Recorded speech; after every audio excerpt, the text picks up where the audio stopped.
Buonasera e ben ritrovati con il TG Flash di New Sicilia, gli eseguiti titoli più importanti del pomeriggio. Finisce sotto scorta il deputato all'Ars Ismaele Lavardera. Non avrei mai immaginato, si legge sui social, di finire a 32 anni sotto scorta per il solo fatto che sto svolgendo il mio ruolo da deputato. Rimaniamo sulla politica, non si perde d'animo il presidente della regione Renato Schifani che si mostra determinato anche a seguito della bocciatura degli articoli proposti nell'ambito della manovra quarter. È dura ma lavoriamo, quando uno vuole va avanti, ha affermato. Ore di apprensione a Cefalù in provincia di Palermo per le condizioni di salute di una donna caduta dagli scogli da un'altezza di circa 8 metri. La vittima, 31 anni, è stata portata in codice rosso all'ospedale Giglio, grave il suo quadro clinico.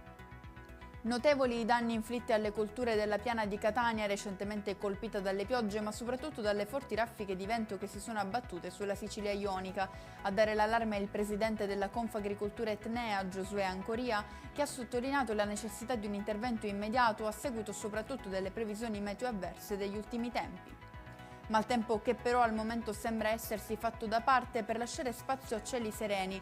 Per domani infatti si attende una domenica all'insegna del sole e del bel tempo, con temperature in linea con quelle degli ultimi giorni. E con questo è tutto, prossimo appuntamento lunedì alle 13:30, grazie per averci seguito, buon proseguimento di serata.